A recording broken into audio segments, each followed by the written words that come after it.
Assalamualaikum warahmatullahi wabarakatuh. Saya Khadijah Makarim. Topik kita kali ini adalah ketika suasana hati sedang kacau. Teman-teman sekalian, ketika suasana hatimu berantakan, apa yang terjadi? Kadang misalnya, pernah nggak teman-teman siswa nih dimarahi guru atau ditegur guru ya, karena dianggap kurang perhatian.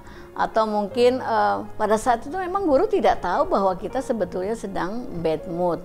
Kalau mahasiswa misalnya, pernah nggak pas kuliah nih masuk kelas yang biasanya duduk di depan gitu, tiba-tiba memilih posisi di tengah atau di belakang karena sesungguhnya kamu tuh memang lagi bad mood, padahal biasanya kamu tuh duduk paling depan. Nah itu tandanya teman-teman sedang sedang merasakan suasana hatinya lagi kacau ya. Nah sekarang kalau kita bilang, tadi kan misalnya Ibu bilang ada suasana hati, ada bad mood. Jadi sebetulnya apa bedanya antara suasana hati dengan bad mood? Nah sekarang kita lihat dari moodnya dulu ya. Mood itu biasanya kalau kita lihat artinya, mood itu sama dengan suasana hati, keadaan jiwa, keadaan emosi ya, yang sifatnya semua itu sementara karena nanti akan berubah. Nah jadi sekarang kalau kita lihat ya, mood itu kalau teman-teman kan biasanya berpikir bad mood, bad mood, bad mood. Sebetulnya kan mood itu terbagi dua ya, ada suasana hati yang positif, yang tenang, yang damai disebut good mood. Nah tapi ada juga suasana yang buruk disebut bad mood. Nah, apa yang harus kita lakukan? Misalnya kalau kita lihat tandanya lah ya. Kalau teman kita lagi bad mood itu tandanya apa sih? Ya, biasanya nih kalau lagi bad mood, kadang kita ingin menyendiri ya, nggak mau ada gangguan. Kemudian sulit fokus. Kadang-kadang perasaan kacau yang nggak jelas kalau ditanya orang lain misalnya, kamu tuh kenapa sih? Nggak tahu apa ya, pokoknya lagi nggak enak hati aja, pernah nggak gitu ya kan? Itu berarti kita lagi bad mood.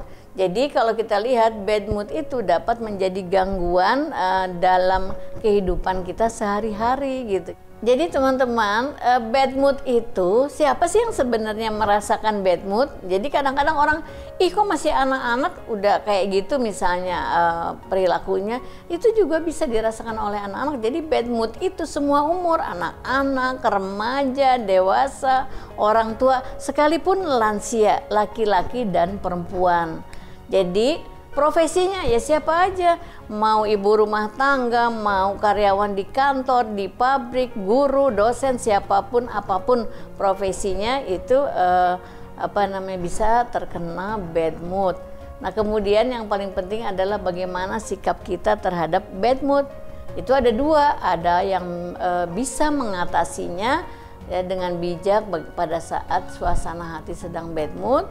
Ada juga yang tidak. Nah itu perlu latihan ya. Jadi mungkin pada anak-anak akan berbeda cara mengatasinya dengan remaja, berbeda lagi dengan orang dewasa dan orang tua. Jadi kalau kita lihat ciri-cirinya nih, bad mood itu misalnya apa sih, supaya kita tahu nih misalnya teman kita itu kenapa sih kok tiba-tiba marah misalnya. Kita lihat ekspresi wajahnya kadang cemberut gitu ya. Kalau misalnya orang tua ya lihat anaknya lagi cemberut, ditanya apa sebabnya nggak ngerti, nggak menjelaskan, nah itu adalah bisa jadi ya dia sedang kalau misalnya itu remaja, mungkin si remaja itu sedang bad mood gitu. Atau yang kedua, mudah tersinggung ya, mudah tersinggung dari sikapnya, tiba-tiba mudah marah, padahal kalau dilihat mungkin ukurannya kalau ada kesalahan, misalnya kita berkomunikasi dengan seseorang, rasanya kalaupun kesalahan itu kesalahan kecil yang pada situasi yang santai dia tidak marah, tapi karena dia sedang bad mood maka dia marah gitu ya. Kemudian yang berikutnya adalah takut ya, yang berikutnya adalah takut. Kemudian pada saat bad mood tiba-tiba malu ketemu orang, atau pada saat bad mood tiba-tiba nggak peduli penampilan, nggak peduli apakah dia mau makan tidak makan, pokoknya nggak peduli lah, jadi apatis gitu ya.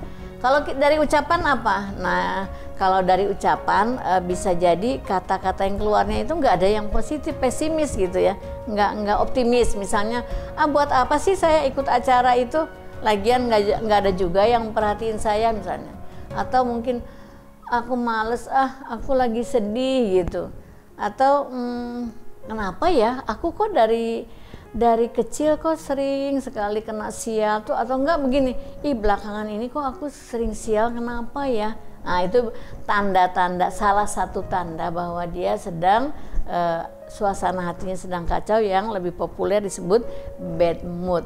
Nah teman-teman sekalian, kalau kita lihat sekarang, yang paling penting mencari penyebabnya nanti supaya teman-teman bisa menentukan solusinya supaya bisa mengatasi bad mood itu jangan terlalu lama gitu ya. Yang pertama adalah kondisi hormon, biasanya itu penyebabnya adalah pada remaja misalnya masa pubertas. Ini akan lebih sering bad mood dibandingkan dengan usia-usia yang lain. Anak-anak dewasa itu lebih jarang, tapi kalau pada remaja lebih sering. Karena apa? Karena remaja itu kan emosinya itu masih turun naik, masih labil ya. Kemudian yang kedua adalah pada wanita. Wanita itu paling banyak nih bad moodnya ya dibandingkan dengan laki-laki, karena memang banyak masa-masa yang menyebabkan si wanita itu berada di posisi suasana hatinya emosinya sangat terganggu sehingga disebut emosional. Misalnya pada saat menstruasi, pada saat remaja mulai datang menstruasi, masa remaja, kemudian menstruasi pada saat dewasa juga ada gangguan menstruasi, atau mungkin kalau sudah menikah saat hamil, kemudian lewat lagi masa-masa itu menjelang menopause, itu ada orang yang sampai berat bad moodnya, dan pada saat menopause itu memang paling berat perempuan ya. Kemudian kalau kita lanjutkan misalnya setelah faktor-faktor itu ada juga faktor ketidakseimbangan kimia otak, misalnya serotonin, dopamin gitu ya. Nah kalau kita lihat fungsi dari serotonin misalnya, fungsinya itu mengantar sinyal ya, sinyal antar gangguan saraf. Kemudian yang berkaitan dengan saraf yang mana? Saraf yang berkaitan dengan suasana hati. Sekarang kalau kita lihat misalnya hormon dopamin ya, dopamin itu adalah pengendali emosi. Ya, jadi kalau teman-teman tahu, dopamin itu adalah hormon yang akan membuat suasana hati kita menjadi lebih bahagia. Ya, jadi kalau kita lihat nih, kalau teman-teman lagi bad mood, cari makanan-makanan yang bisa segera keluar dari bad mood, jangan terlalu lama, karena kan siapa sih yang mau peduli sama kita yang lagi bad mood? Guru. Oh, karena si Pulana lagi bad mood jadi dimaklumi, enggak lah. Guru pasti yang diukur adalah suasana kelas. Kalaupun ada keistimewaan, mungkin sesekali ada kasus khusus misalnya diperhatikan. Oh, tapi kan nggak mungkin lah guru mikirin si ini lagi bad mood, si itu lagi bad mood gitu ya, enggak. Dosen juga begitu. Yang penting apalagi dosen ya, menghadapi mahasiswa itu kan pada posisi mahasiswa itu adalah masa dewasa. Dianggap sudah mampu mengendalikan emosi-emosi yang tidak pantas ketika berhadapan dengan dosen. Jadi kamu harus rajin-rajin tuh mencari cara bagaimana mengendalikan bad mood untuk segera ke good mood, karena kan ada tugas kuliah, ada tugas bikin makalah, ada diskusi. Kebayang nggak sih kalau teman-teman mahasiswa lagi diskusi kelas di depan sambil cemberut, sambil wajahnya tidak simpatik, itu kan nggak enak. Jadi pilihlah makanan-makanan yang tadi misalnya gini, kalau yang biasanya nih makanan-makanan yang dapat merubah ya dari bad mood menjadi good mood, biasanya kalau yang remaja putri ya, mahasiswi itu paling seneng makan pedas, cabai itu ya.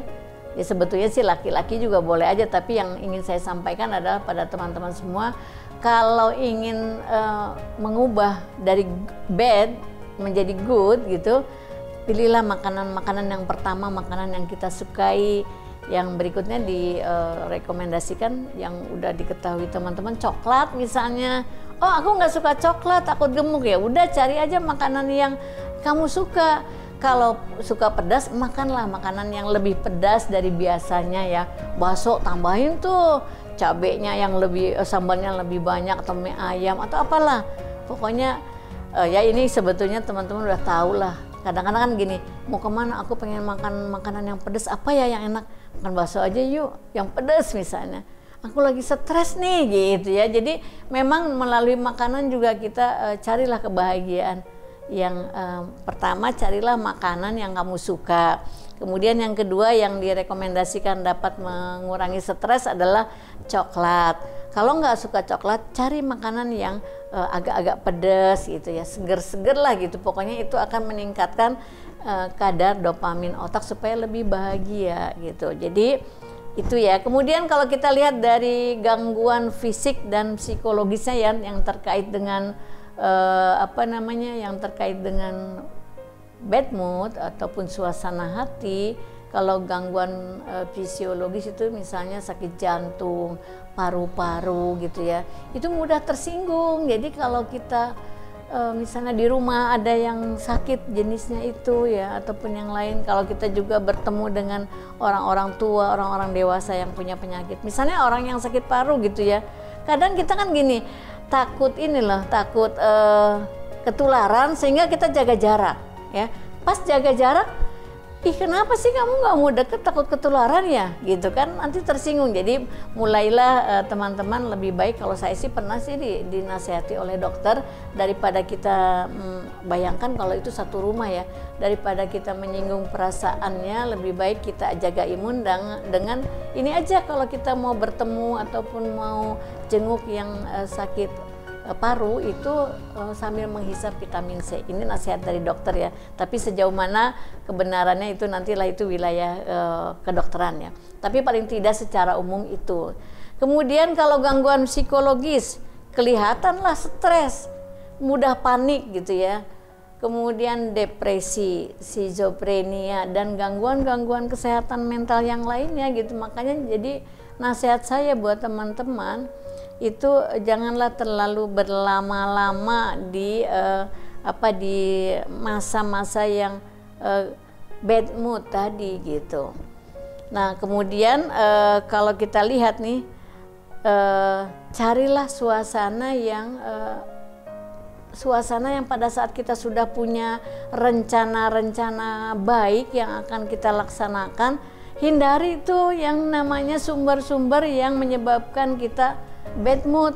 Misalnya nih teman-teman udah mau berangkat sekolah ya, udah semangat, udah semua dikumpulin tugasnya, atau yang mau berangkat kuliah, jangan sekali-kali kita membuka medsos.